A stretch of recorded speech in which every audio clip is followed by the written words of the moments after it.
राजधानी से एक और बड़ी खबर सामने आ रही है। 25 नवंबर से हड़ताल पर जाएंगे सफाई कर्मी और 11 सूत्री मांगों को लेकर एक बार फिर से सफाई कर्मी का आंदोलन शुरू होने जा रहा है।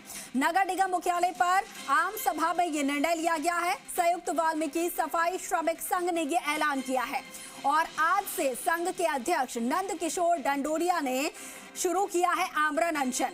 कल निगम प्रशासन के साथ में वार्ता बेनतीजा रही थी। सफाई कर्मचारियों की नए ऐप से हाजिरी नहीं करवाई जाए, सफाई कर्मचारियों की रुकी हुई भर्ती को शुरू किया जाए और सफाई कर्मचारियों को L1 से L2 पर क्रमोन्नत किया जाए। इसके अलावा ऑफिसेज में कार्यरत कर्मचारियों को मूल पद पर लगाया जाए। तो एक बार फिर से राजधानी में सफाई कर्मचारियों का हड़ताल जो है वो देखने को मिलेगा। एक बार फिर से आंदोलन जो है वो शुरू किया जाएगा। इससे पहले भी कई बार हम देख चुके हैं कि जब सफाई कर्मचारी आंदोलन पर गए तो पूरे शहर का क्या हाल हुआ और 25 नवंबर से फिर से हड़ताल पर जा रहे हैं सफाई कर्मचारी। सहयोगी दीपक गोयल हमारे साथ फोन लाइन पर है। दीपक, एक बार फिर से सफाई कर्मचारियों का आंदोलन शुरू होने जा रहा है। कब से यह आंदोलन और इस बार क्या कुछ मांगे?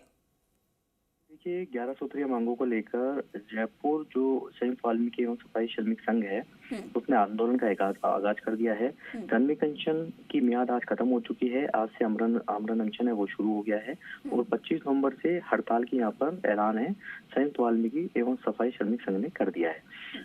यदि ये कर्मचारी हड़ताल पर जाते हैं तो जयपुर के अंदर जो समिट, प्रवासी राजस्थान समिट और खेलो इंडिया यूनिवर्सिटी जो गेम्स होने जा रहे हैं इस पर सीधा असर पड़ेगा, क्योंकि यहाँ पर अलग अलग जगहों से खिलाड़ी आएंगे, प्रवासी आएंगे और यदि शहर के अंदर ये सफाई कर्मचारियों ने झाड़ू डाउन हड़ताल कर दी तो आप अंदाजा लगा सकते हैं कि शहर का क्या हाल होगा, क्योंकि अभी शहरी सरकार प्रशासक के हाथों में है।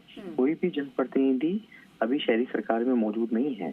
तो अब यदि इस मसले को जल्द से जल्द नहीं निपटाया गया, इस वार्ता, क्योंकि कल जो वार्ता हुई वो वार्ता भी असफल रही थी, लेकिन अब फिर से जो वार्ता हुई है, यहाँ पर वार्ता है, यदि उनको बुलाया जाता है और उसमें समझौता हो जाए तो राहत की खबर है। और यदि इस पर वार्ता फिर से विफल रहती है तो एक परेशानी वाली एक कह सकते हैं कि बात होगी, क्योंकि सफाई कर्मचारियों की संख्या करीब 7 से 8 हजार है और यदि इन्होंने पूरे जयपुर शहर के अंदर झाड़ू डाउन हड़ताल कर दी तो जयपुर शहर कचरा कचरा हो जाएगा।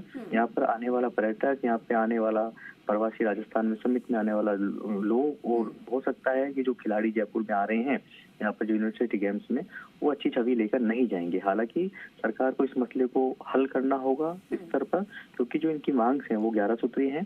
इसमें सबसे प्रमुख भाग है कि इनकी ऐप से हाजिरी लगाने के लिए अनिवार्यता यहाँ पर की गई है। तो इसका ये सफाई कर्मचारी विरोध कर रहे हैं और उसका तर्क ये दिया गया है कि वो अशिक्षित हैं, इसलिए ये नहीं कर सकते हैं। दूसरा है कि ठेका प्रथा जो बंद है वो की जाए। जो कर्मचारी ठेका पर वर्षों से काम कर रहे हैं उनको परमानेंट किया जाए। सफाई कर्मचारी की जो रुकी हुई जो भर्ती है उसको शुरू किया जाए और गंभीर बीमारी से जो पीड़ित कर्मचारी को मेडिकल जूरिस्ट के मेडिकल प्रमाण पत्र के आधार पर उसके जो कर्मचारी के आश्रित हैं उनको यहाँ पर नियुक्ति दी जाए और साथ में झूठी शिकायतों के आधार पर की गई जो नियुक्तियां हैं उनको निरस्त नहीं किया जाए। कोर्ट केस के मामलों में सरकार और यूनियन के बीच में जो समझौता हुआ था उसके अनुसार कोर्ट केस वालों को नियुक्ति पत्र दी जाए। मृतक जो आश्रित हैं उनको कई प्रकरण हैं वो जोन स्तर पर लंबित चल रहे हैं, उन्हें नियुक्ति दी जाए और साथ में कई हॉलीडे जैसे होते हैं या रविवार का अवकाश हो या कह सकते हैं कि गवर्नमेंट हॉलीडे रहते हैं लेकिन सफाई कर्मचारियों को बुलाया जाता है, उसका ओवर टाइम जो भुगतान है वो किया जाए। सफाई कर्मचारियों को L1 से L2 पर प्रमोशन किया जाए और जिन सफाई कर्मचारियों को कार्यवाहक स्वास्थ्य निरीक्षक, कार्यवाहक जमादार, कार्यवाहक मुख्य स्वास्थ्य निरीक्षक लगा रखा है उन्हें यथावत किया जाए और ऑफिस में जो गैर वाल्मीकि समाज के जो सफाई कर्मचारी तैनात हैं वो उनको फील्ड में भेजा जाए। ये इनकी 11 सूत्रीय मांग है और 11 सूत्रीय मांगों को लेकर ये कर्मचारी अड़े हुए हैं। बिल्कुल बिल्कुल दीपक, तो 11 मांगे इनकी और इससे पहले भी कई बार हम देख चुके हैं कि जब सफाई कर्मचारी हड़ताल पर जाते हैं तो पूरे शहर का क्या हाल हो जाता है और जैसा कि इस बार आप बता रहे हैं कि खेलो इंडिया गेम्स भी यहाँ पर होने वाले हैं, तो ऐसे में सरकार की और ज्यादा चुनौती बढ़ती नजर आएगी। ठीक है दीपक, शुक्रिया आपका जानकारी के लिए।